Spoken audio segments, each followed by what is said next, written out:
This is the Montana Outdoor Podcast, brought to you in part by Rocky Mountain Truck and Trailer in Missoula, home of Boss Snowplows, CM Truck Beds, and Diamond Sea Trailers. Just go to rmtte.com for more information. And by Superior Hardwoods of Montana, home of the largest selection of in-stock high-end wood products and flooring in the western United States. Let them guide you through the woods at superior-hardwoods.com. Now, get ready for more fascinating topics and the most interesting people you will ever find in Montana's great outdoors. We offer new podcasts most every Saturday. You can get a link to these podcasts by going to our website, montanooutdoor.com, or by going to our Facebook page, or just send an email to downrigger at montanooutdoor.com and say send a link to my email. It's that simple.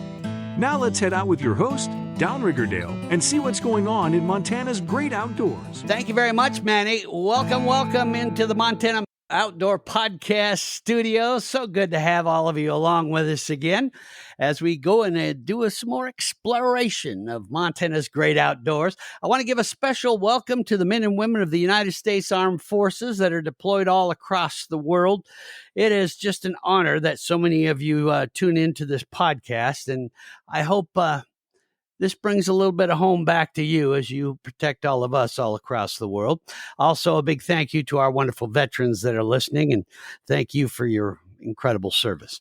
To everyone listening here, I got a quick favor to ask you before we get into the podcast, and that is please share this podcast on social media and with your family and friends. That helps us out a ton.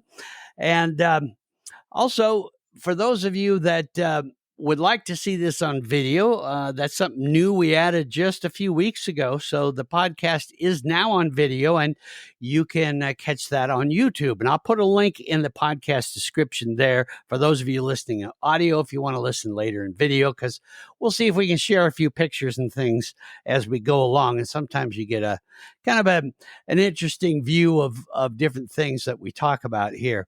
So let's talk a bit about what we're going to talk about.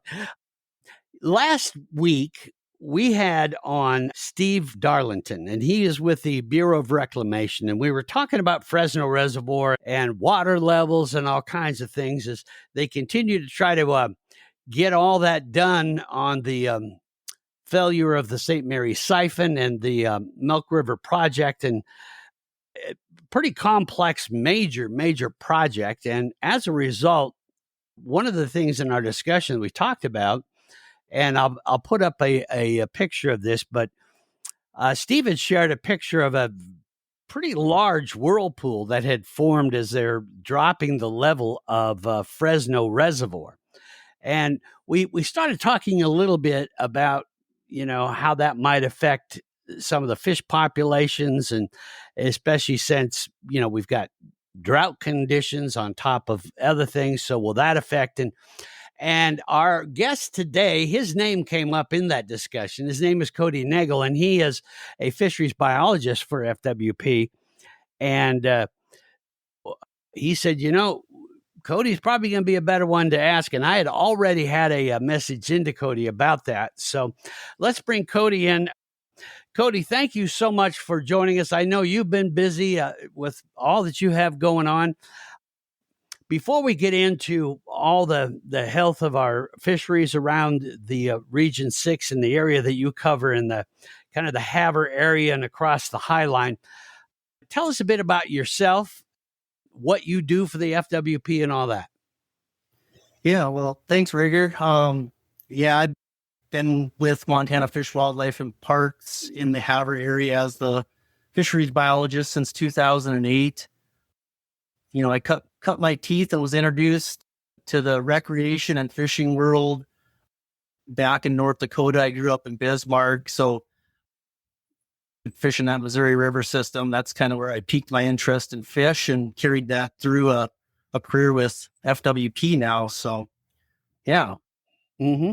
And the area that you cover, that you cover the paddlefish and in the Missouri, and that's from the Fort Peck Dam going upstream, if I got that right. And then you also cover basically the Milk River Basin from, what is it, about Fresno to Hinsdale? Is that where your cover mostly? Yeah. Yep. So my general management area is kind of north central Montana, Hill, Blaine, and Phillips counties. So I got the Milk River Basin essentially from the eastern crossing where it comes down from Alberta above Fresno all the way over to Hinsdale.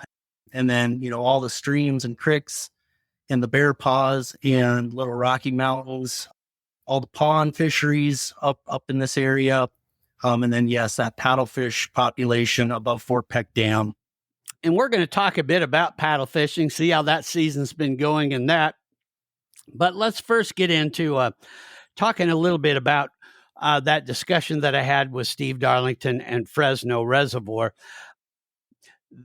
He had showed the picture of that whirlpool, and I've got it up on the screen now. So in that picture that I have up, we're looking at this whirlpool. Is that still there, or has that gone away, or is it still? Yeah. So there's still a slight whirlpool going on out there right now. I would expect that to go away here, though, in the next couple days. The releases of water are starting to drop right now. So I would expect probably in the next day or two that they'll probably have minimum flows going out of there, and the amount of water, unless that whirlpool won't be as bad. Now, are fish getting sucked down that whirlpool, do you think?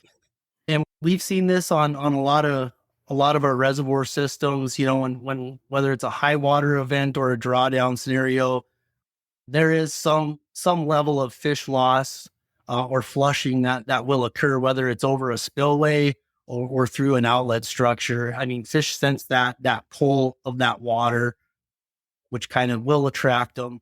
And then, yeah, yep.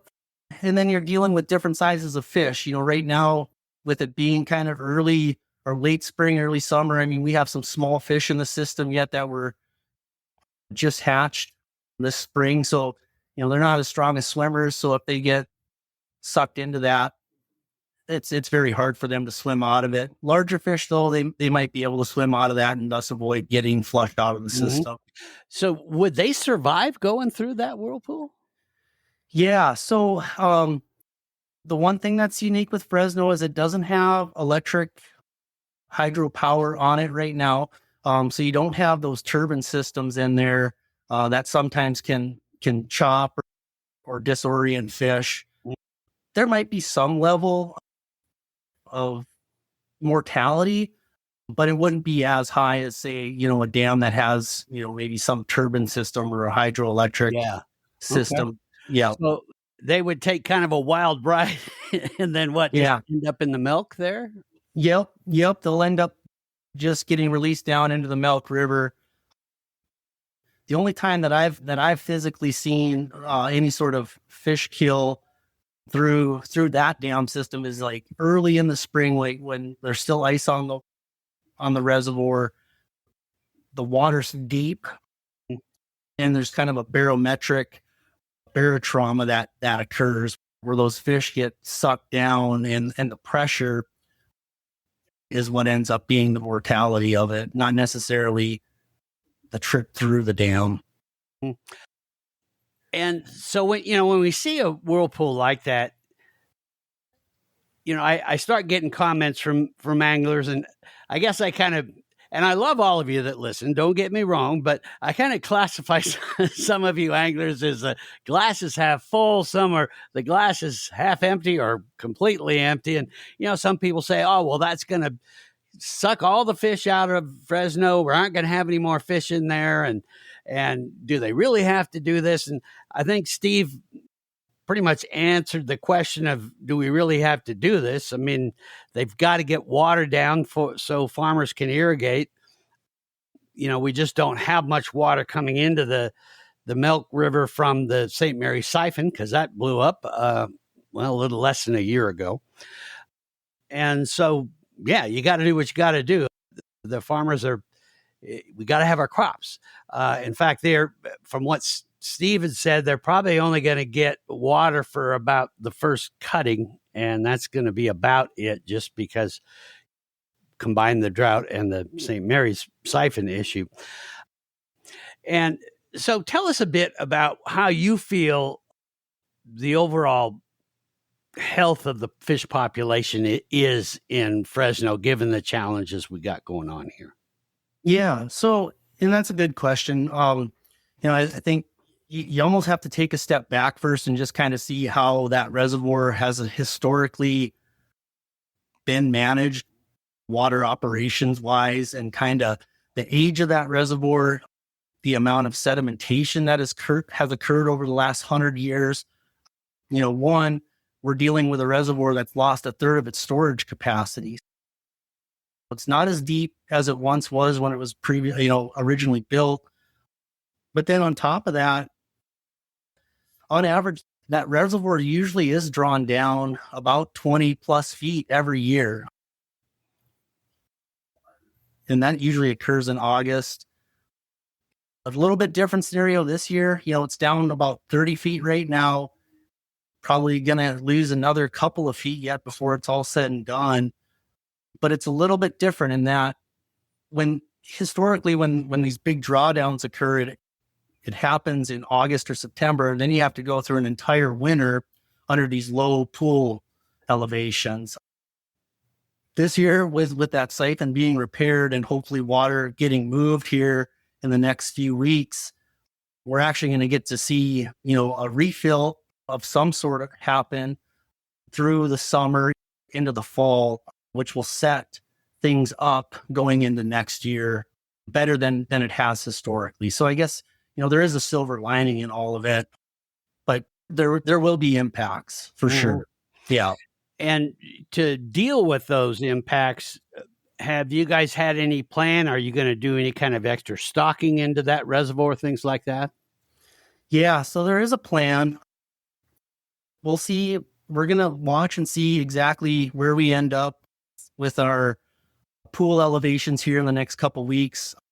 I will be having crews out there. We're going to be monitoring water quality, so dissolved oxygen levels. Water temps is going to be a big thing during that time frame here where that low water is occurring, but we're waiting for that supplemental water to show up. How long is that time period going to be, and how hot is it going to get? Because that could have major impacts on the fish that remain in the system. Probably going to try to get out there and do a little bit of netting to see what we have before the refill happens, and then some additional netting and surveys in September when more water's in the system, just to kind of give us a baseline of where we're at moving forward from this year. But yes, we do have plans on trying to get some fish stocked. We are looking to stock some walleye here towards the end of the month. It's really going to depend on if our hatchery trucks can get close to the water. Yeah. So that'll be a big thing. But we also wanted to wait too, because we didn't want to put any stocked fish in there with outflows being high, and we're just sending those fish right down the Milk River. Right. Yeah. So that's, and then we're also talking with Miles City Hatchery too, to see, potentially if there's some surplus or leftover yellow perch or black crappie, so that we can start to reestablish that forage base yet this year. Those would probably be stocked sometime in late July, early August. So, already trying to look to the future and get things reestablished as quickly as possible. Great. How about access with these low waters? You just mentioned, can a hatchery truck even get close enough, things like that. So for fishermen, are they able to launch boats? Are campgrounds or areas around fishing access sites around Fresno and, well, I guess even the Milk River system? What's that like right now? And what do you foresee going through the summer? Yeah, the campgrounds are all going to be open. You can use them. The access to the water, though, might be difficult.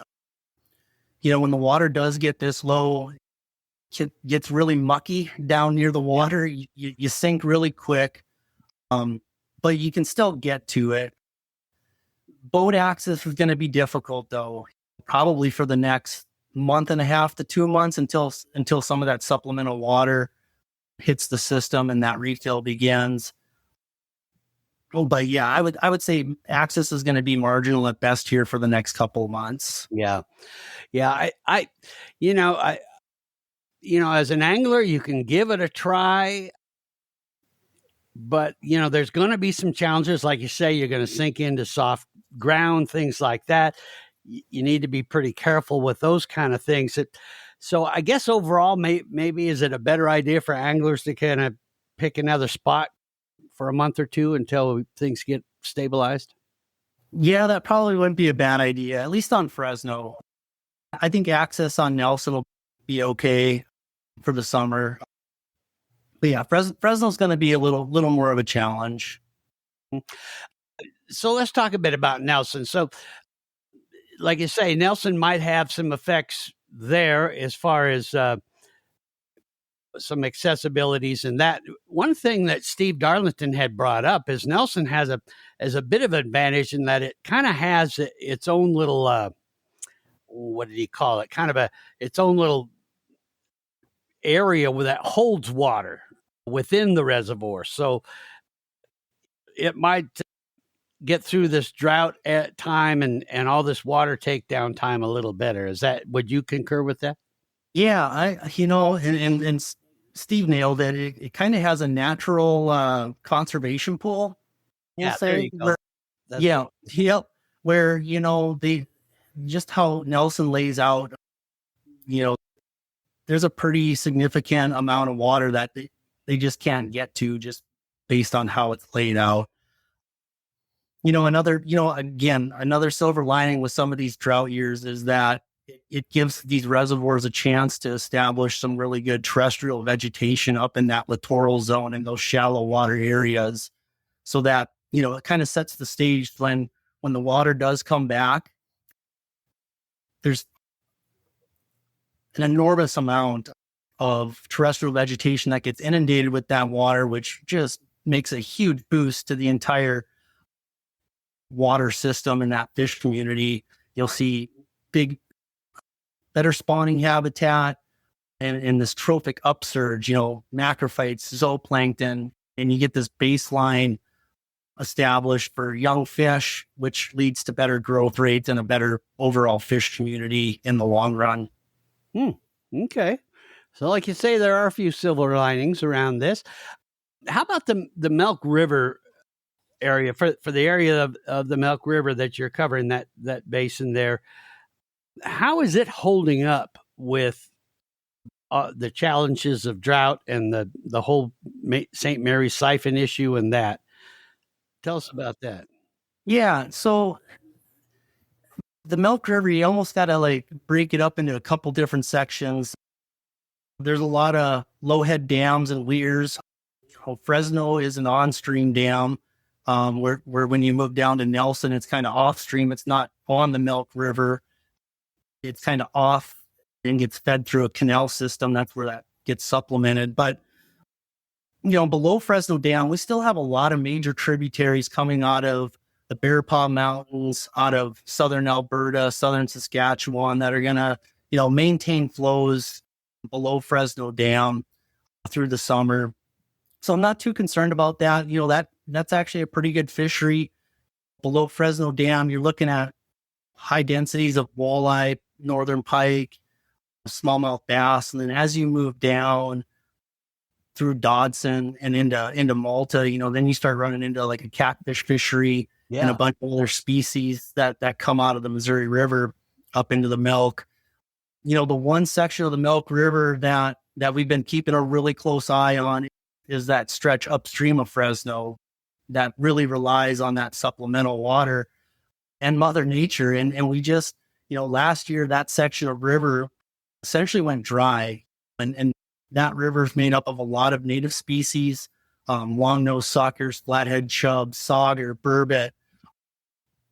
And, it just, to see that completely dry, it was tough to see. And there was some fish kills that occurred up in there. So hopefully some of those fish did find some refuge around Milk River, Alberta, in some pool habitats or something to keep that that native species population thriving moving forward. Well, and I guess that's one of the things we forget is, fish aren't stupid. When they sense levels going down, they kind of naturally seek out where to go next, right? Yep, they do. And again, habitat's super important, whether it's on a reservoir system, a natural lake, or a river. And those pool habitats become really important. And if you don't have those fish have nowhere to go. They just end up on a dry sandbar. Yeah. Yeah. Then the critters around the area, they get a free lunch, as they say. The birds and raccoons eat really well for a few weeks. Yeah. Yeah. So overall, looking at, and before we move off of like Fresno and Nelson a bit, because Nelson's for anglers is an important reservoir in that often it kind of becomes, one, it is a destination reservoir for a lot of anglers. It is good fishing. And this year, from the reports that I've got back from anglers, the fishing's been pretty darn good on Nelson. And then for anglers that really love to spend most of their time on Fort Peck, when the wind happens and they get blown off of there, Nelson becomes a real option for a lot of anglers, and they'll head there, especially seeking walleye. How do you feel, Nelson, overall, that the health of that fishery is, and how well will that maintain through the summer, do you feel? I know it's an educated guess, but. Yeah, no, Nelson's a phenomenal fishery. I call it a 4-season fishery. I mean, it fishes really well in the wintertime. It fishes well in the spring, summer, fall. It's a multi-species fishery. I mean, people love to target walleye there, but there's a really good pike population in there, really good perch population. And, we're starting to see a growing smallmouth bass population as well. So yeah, it is. It's truly a phenomenal fishery year round. Mm-hmm. Yeah. I know that was a big concern with some of our anglers that send me emails on a regular basis, and they're like, oh, well, is Nelson going to be okay? And so that's good to hear that, it should maintain. And I know the good thing is you and Bureau of Reclamation and all that, everyone's been keeping a close eye on this. And, I know that, Steve had, tried his best to assure us, they're doing everything they can to try to keep everything going. Of course, their obligation is for what these reservoirs were created for, which is irrigation and that, but they do still try to keep an eye on the wildlife. And do you guys coordinate with them quite often as far as for the fishery side of it and that? I know they kind of get pulled both ways, but. Yeah. No, you bring up a good point, and kind of like you said, there's designations and purposes for that water right now, and reclamation and even the irrigators across the Highline. I mean, they care about the recreation. When you run into a situation like we've been in here recently, I think Reclamation's done a really good job of keeping us informed on what the plan is going to be, what the water levels are going to look like. And it's given us an opportunity to plan ahead and be prepared so that we can do our job and get these fisheries reestablished and rebounded as quickly as we can. Yeah, it's been a good relationship. Mm-hmm. Okay. That's good to hear. We're going to take a quick break. I wanted to get a chance to talk a little bit about one of our sponsors who has just been fantastic. They're another one that this podcast would not be here if it wasn't for Superior Hardwoods of Montana. They say they don't make them like they used to, but at Superior Hardwoods of Montana, that's kind of the whole point. This isn't just a lumber yard. We're talking about 11 acres of reclaimed wood.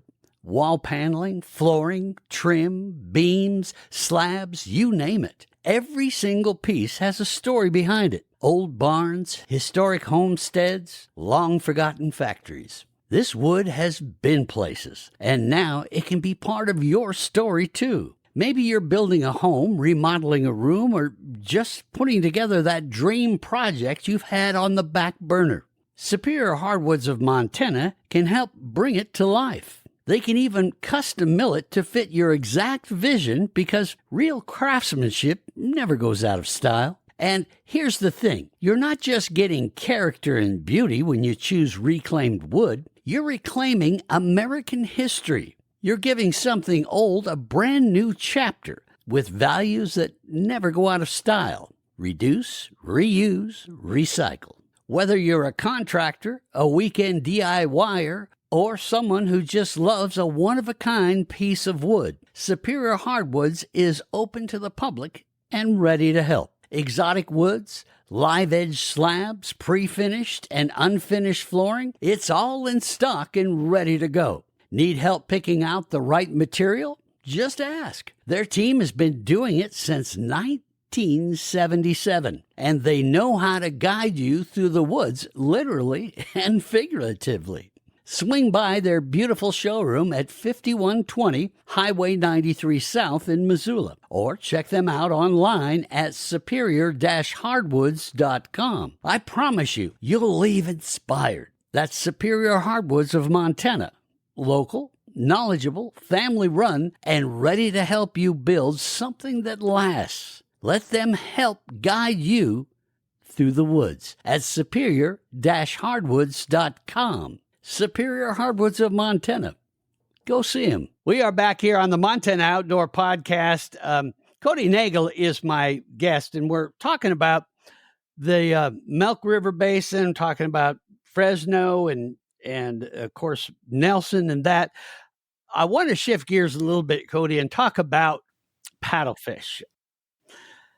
The fisheries biologist, you guys have to kind of be multifaceted, and that you deal with everything from the tiny little microscopic stuff that fish feed on all the way to these great big huge paddlefish, which amazes me.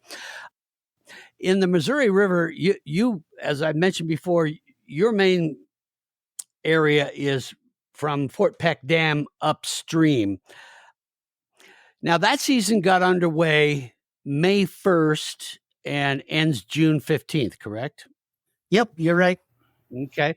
Now, there were a whole bunch of rule changes, and I think we have covered those. Hopefully, those of you that want to send me emails, by all means do, and I'll get your questions answered, and we will try to get another update on anything from what you email me, everyone, and I'll try to make sure we get those answered. But from your perspective, you don't really get so much into the rule side of it, but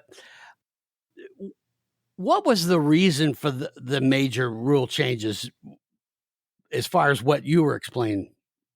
Yeah. So again, I think we got to just take a step back when it just comes to paddlefish, and then as a species, and then as a recreational opportunity, and then kind of how the Montana FWP's approach has been with that species for many, many years now. There's been several rule changes and regulation changes, even since I showed up in 2008, whether it's changes to season structure, limits on gaff use. We went to snagged and released fish now have to stay partially submerged in the water. We've kind of changed how our harvest and season structures want to be managed between the yellow tag on the Yellowstone and the white tag on the Missouri River, where I oversee. And then, we've added a new green tag below Fort Peck Dam now that kind of coincides with the yellow tag in terms of harvest. And a lot of that just comes back to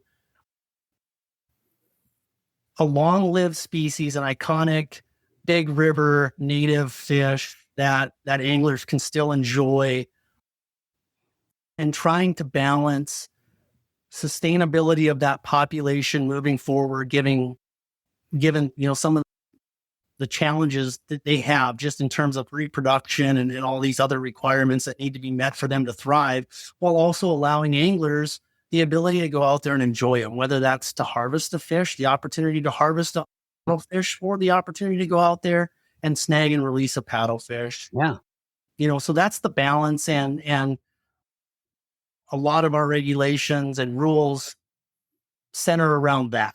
How do we sustain this iconic fish while also allowing public opportunity? Yeah. And I know that has to be, a bit of a juggling act, in that the paddlefish, and we'll get into some more of the characteristics in a minute, but they've had some challenges in that, when God put them in there, there weren't dams, there weren't a lot of those things. So there's some of those challenges that you've had to deal with. But I know one of the emails I got from one of our listeners said, geez, those things, the regulations got so confusing. It's almost like they wanted to confuse us. Now, obviously that was not the intent, but what have you heard as far as the conversations around the area? Have anglers kind of adopted to this? Are they figuring it out? Yeah, no, they are figuring it out.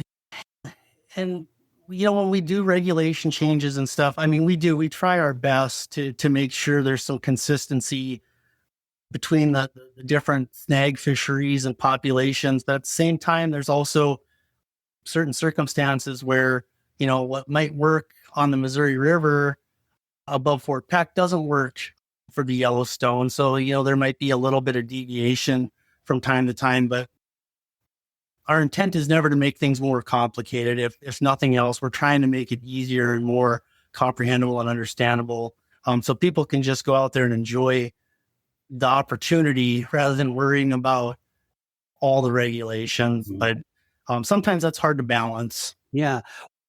But on the other side, this kind of emphasizes the fact that when you're asked for public comment, give that comment, because I know for a fact you guys rely heavily on that from what anglers are telling you and what they're experiencing and trying to set some of those plans. So I really, and I know I beat this drum really hard on this podcast, but I just can't stress it enough that, when you get an opportunity as anglers, because, I'm not discounting your frustration at all. And I won't lie, sometimes I get frustrated with changes. We all get territorial, and that's my area, and I was used to doing it this way. And so I hear you, but things got to change to make sure we keep that balance. So just remember, folks, when they're saying, hey, we want this this input on, this change or ideas or thoughts, they're not saying that just to say it because they have to. They're saying it because they really want to know.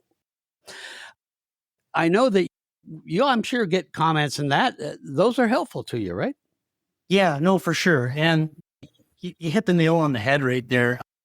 During the last regulation cycle, we allowed the public the opportunity to make proposals to the department on certain regulations. And I believe at least 2 of those paddlefish regulations stemmed from public comment, and they were actually submitted as public proposals.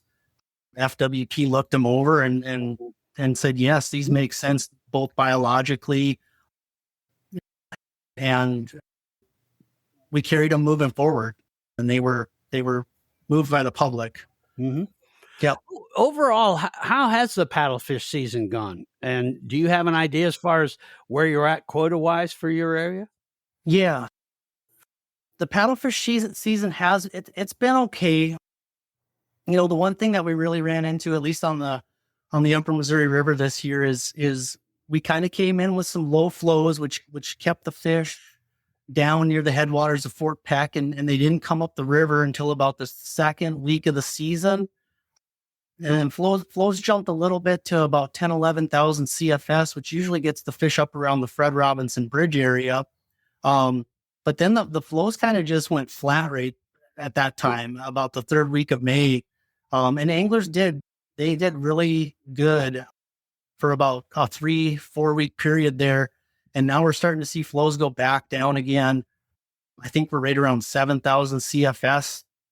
Historically, at this time of year, we're around 20,000 CFS. So, in terms of a snagging season, I would call it a fair year. But in terms of like the flows we'd like to see for spawning success and things like that for the fish, it hasn't been a good one. But yeah, and then when it comes to the harvest cap, we do have a harvest cap on the upper Missouri River. We're trying to harvest or see a mortality of no more than 500 paddlefish each year. How we do it a little bit differently though on the upper Missouri River is we do it through a lottery tag system. Right. So every year we send out, 1,000 people are put in for that tag, and we give out 1,000 harvest tags. But we don't close the season down. If you drew a harvest tag, you get to go and try to harvest a fish. But we try to keep that running average below 500. And we've been able to do that. And we've been under that system now since 2016, and it's been working really well. Mm-hmm. And do you know how many have been harvested so far then? So on average, we usually, it's typically somewhere between 375 and 475 fish is what we typically for a harvest. I wish all those that have a tag for that area good luck, and by all means be sure and send us pictures. I love to be able to show pictures on future podcasts, and of course we love to post them on montanooutdoor.com. So send us those pictures because those are awesome. Now, when anglers decide to make the trip, and I talk to anglers, of course, all across the state of Montana and even in Wyoming, and that I also do some broadcasts for areas of Wyoming and the Dakotas and they will travel all the way up there. People come from all over. That's an iconic thing. You get that tag and you're like, all right, here I go. And then you get skunked and you're like, dang, I spent all that time and money. What would you say are some of the most common mistakes that us anglers make that cause us to get skunked going after those big paddlefish? Yeah. So the main thing with paddlefish is just understanding the areas where those fish are going to be in terms of relation to flows. When we don't have really good flows, it keeps the fish in downstream locations. Sometimes they're just hard to be, the accessibility to them is difficult just because they're in some really remote areas.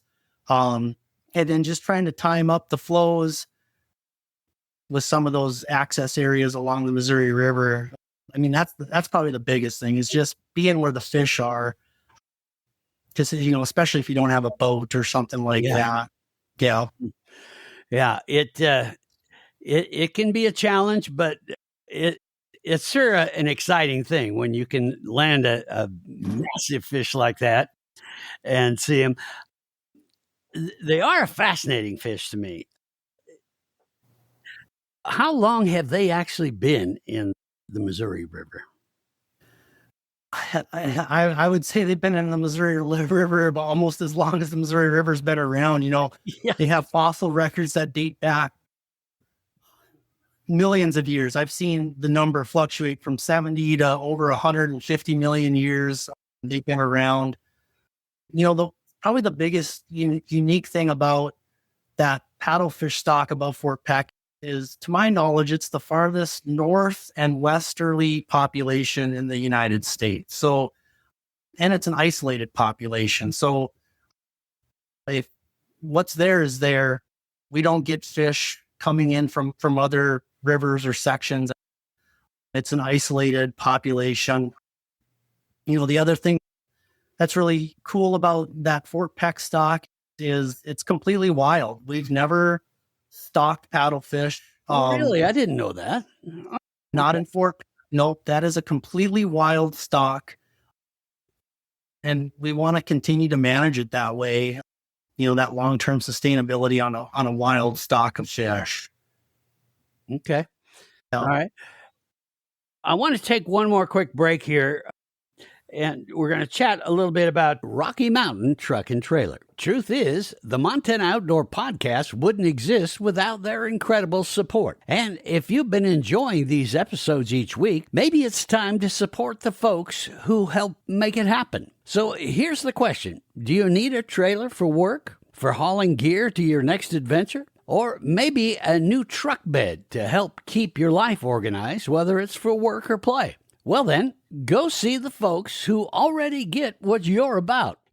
If you listen to this show, you've already got something in common with Rocky Mountain Truck and Trailer. Like you, they love the outdoors. They work hard, and they're dang good at what they do.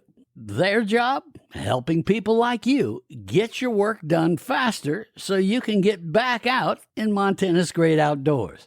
Rocky Mountain Truck and Trailer carries a full lineup of Diamond Sea trailers, gooseneck, equipment, dub trailers, well, you name it. Whether you're hauling a few supplies or towing the big stuff, Diamond Sea trailers are built to handle it all with reliability and ease. They also carry CM truck beds, the strongest, most durable truck beds around. Plus, they service everything they sell. Need your trailer rewired so the lights work the way they're supposed to? They'll take care of that too. Got a new truck?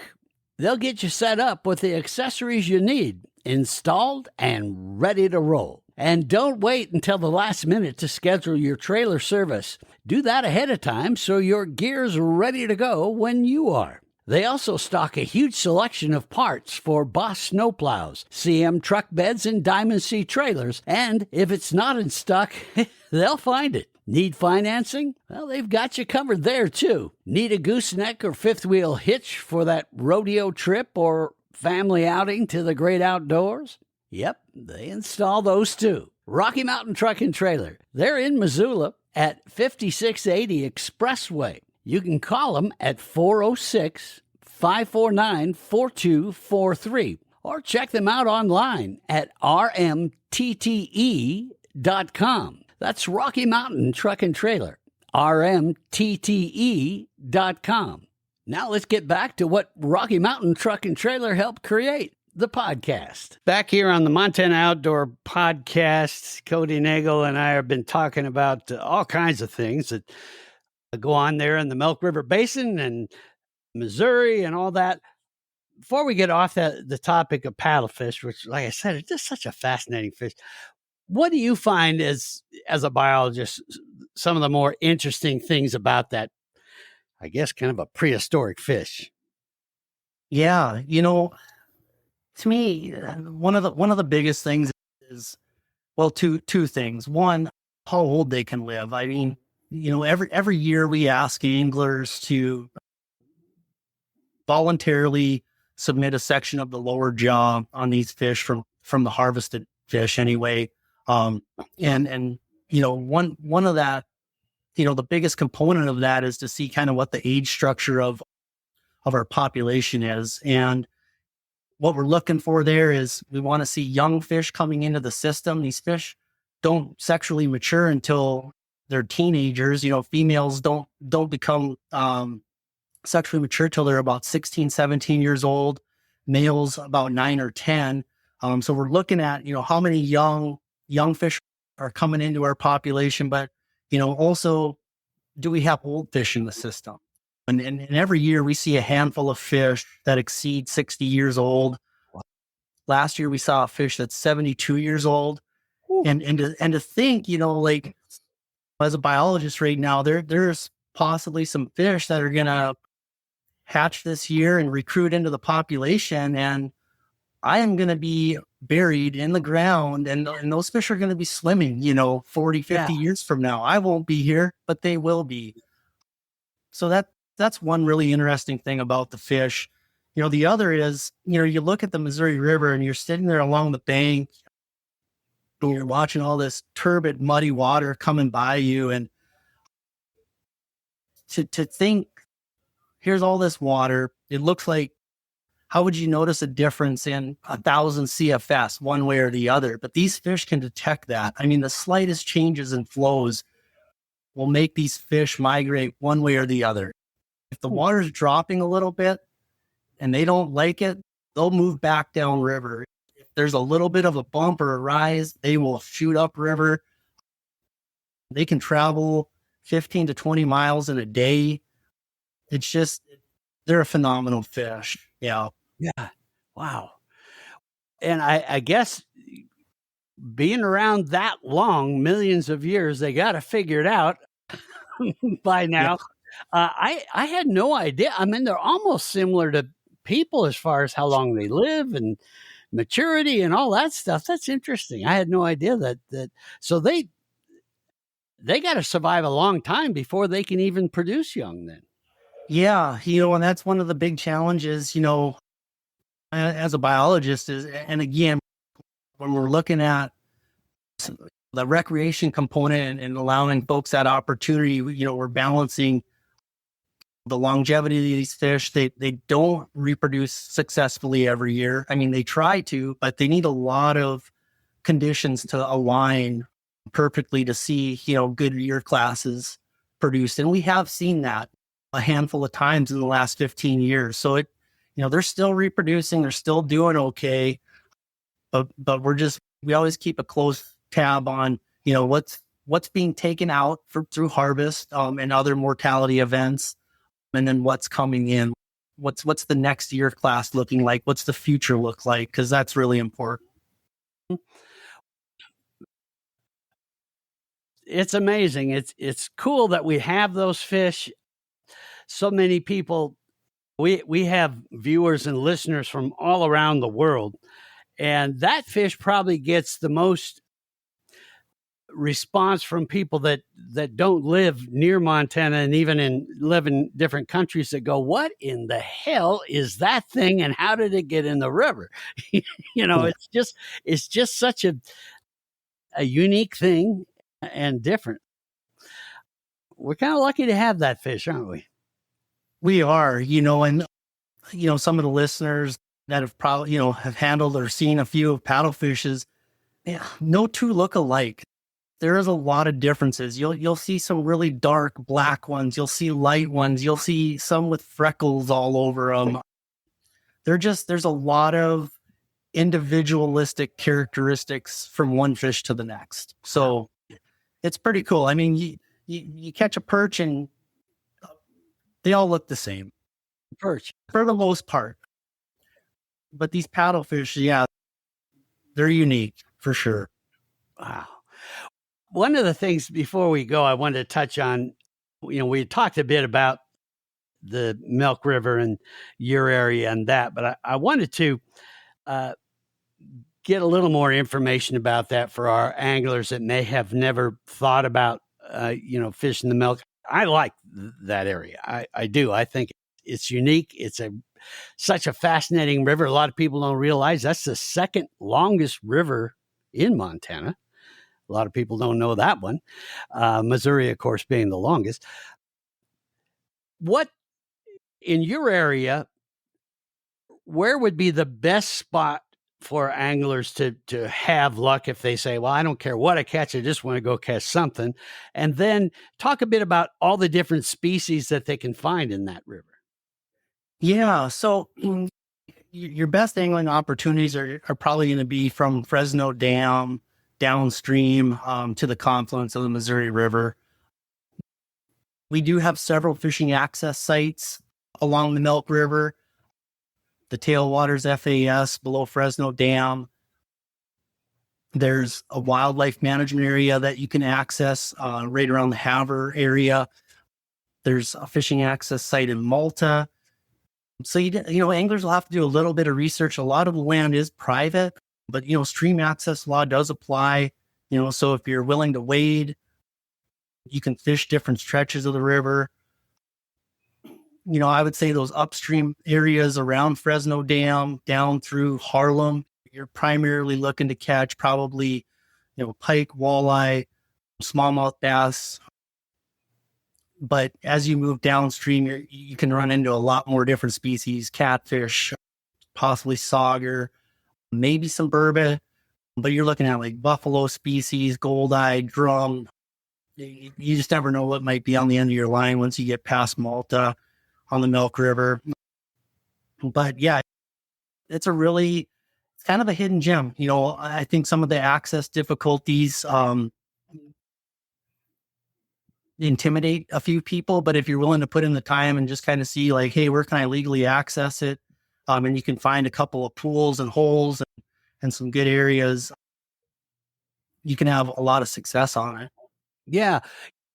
One of my favorite areas, going up from the dam on the Missouri, when you hit that confluence, you can go up into, by boat into the milk a little ways.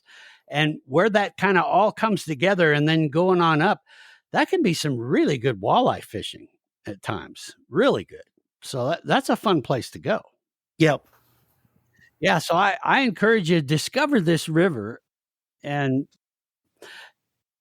don't give up because of these challenges, because those are getting taken care of. In fact, I'm still amazed at how quickly they've moved to repair that St. Mary's siphon and all the things that they're doing.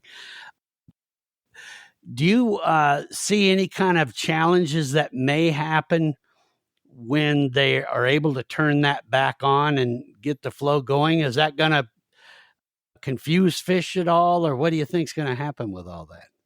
Yeah. No, I don't see any impacts with that being reopened and then that water making it back down into Fresno and eventually into the milk. Again, it just seems like the long-term challenge is always going to be a limited amount of water that can get carried through the system. And, just in my time up here as the fish biologist, whether you're an irrigator, a municipality user, an angler, or a fish, like it is so important. Every year we all sit here and watch the weather. Are you going to get that timely rain in May or June? If you get it, that may have huge ramifications for what your water conditions are going to be for the rest of the summer. If you don't get it, everybody's scrambling going, okay, now what do we do with the limited amount of water, to go around to everybody? So that's going to continue to be a challenge moving forward. And, again, like communicating with reclamation and some of these irrigation districts, those are going to continue so that we can manage these fisheries the best as we possibly can. I'd also just like to say, like, when it comes to Fresno, it's going to be hard to say right now what the impacts are going to look like. But again, I'm trying to find silver linings here. Fresno is really good at growing fish fast. So even if we have a major setback, if we can get, whether it's natural reproduction next spring with some stocking efforts, by 2 or 3 years, we can have a Fresno walleye about 15, 16 inches. Really? So yes. Yeah. So that's a silver lining. I mean, I don't foresee impacts as long as we have decent water conditions moving forward. I don't see the impacts lasting 5, 10, 15 years. I think it'll be quick and hopefully folks will get back out to Fresno because it's when everything's going well out there, it is a phenomenal walleye fishery. I mean, it is a walleye factory. For 14 to 20 inch walleye, it is a great place to go. I encourage everyone to utilize these areas. A lot of times we get focused on the big water, but there's a lot to discover out there for sure. Well, Cody, I want to thank you very much for the time you've taken here today. And, I know you're busy, but this is important for us, just as, us anglers love to have access to water. We love to have access to the biologists and learn more about where we're fishing. One last question I did have, it seems to be, and maybe I'm just hearing more about it or that, but it just seems like the smallmouth bass seems to be kind of on the rise these days. I hear more and more people on Fort Peck that are finding them, really starting to have a lot of fun with that fish. They are a fun fish to catch and to deal with. Are the smallmouth bass numbers, are they increasing, or are we just talking more about them these days? Yeah. Like they are increasing. They're starting to get distributed. I'll just say that, and they're a species that can thrive in a lot of different environments. They can thrive in a lake environment. They can thrive in a reservoir environment. And we're coming to find they can thrive in our cool water rivers. It's hard to say right now, like what the long-term impacts will be, if any. But, anytime a new species starts to thrive, whether, it's a fish we like to target or not, there could be some ramifications for other species. But Yeah. I know a lot of the folks out in the field in my position are monitoring these populations, trying to keep track of them. And I guess from an angler's perspective, go out and enjoy them. I guess, they're here. I mean, it's hard to get rid of fish once they start to establish, and we're fighting these smallmouth bass. They can naturally reproduce in a lot of different environments, and they're doing good in them. Yeah. And they might blend a little better in your areas than that. I know over west of the divide in the Missoula area, Bitterroot Valley area, they have found some smallies in the Bitterroot River, and that could be a pretty catastrophic effect because that fish could dominate that river pretty quickly. And so they have asked anglers to make sure and do not throw any of those back. Make sure they are removed. But yeah. No, I would say though, like, I mean, just looking at another species that we're starting to learn more about, at least in our prairie stream system. So like some of these small streams that connect to the Milk River is, northern pike do really well in these systems, so they'll run up these little tributaries and reproduce. And then, you get small pike that thrive in these small prairie systems. And they're too small for anglers to really target or prefer. I mean, we're talking like 8 to 15 inch pike, but those pike are big enough to really do some damage to our native minnow populations that thrive in those prairie systems that feed the forage base to the Milk River. Yeah. Yeah. It's a never ending deal for you guys. Yeah. You're like a referee trying to get all these fish to deal with each other and anglers and all that. But you guys are doing a good job, and we certainly appreciate all you've done for us. I'm going to put your email in the podcast description. So if listeners do have some questions for you, hopefully you'll get time to get back to them if they do. And of course, all of you listening, you're more than welcome, rather, to get back to me, and I'll track down answers for you as much as I can, as I always do. And I enjoy doing that. So be sure and send me those emails, send me those pictures, and let us know what else you want to know about this area that Cody's been telling us about. And that way, when we have him on again down the road, we can answer some of those questions for you after you've listened and watched this podcast. Anything else before we go, Cody, that you'd like to add before we jump out of here? No, I appreciate the opportunity. Yeah, and if anybody has any questions or feel free to email me. I will get back to you at some point. So yes. Yep. All right. Be careful out there in Fresno. Stay away from that whirlpool now. I told everybody, don't get your boat near that thing. That could be interesting. Anyway, Cody, thanks so much. Thanks for all you do, and we'll see you next time when we visit your area. Thanks for listening to the Montana Outdoor Podcast. It has been brought to you in part by Superior Hardwoods of Montana, home of the largest selection of in-stock high-end wood products and flooring in the western United States. Let them guide you through the woods at superior-hardwoods.com. And by Rocky Mountain Truck and Trailer in Missoula, home of Boss Snowplows, CM Truck Beds, and Diamond Sea Trailers. Just go to rmtte.com for more information. So what did you think of today's podcast? Send your questions and comments to downrigger at montanooutdoor.com. We should be dropping a new podcast this next Saturday. Until then, we'll see you soon out in Montana's great outdoors.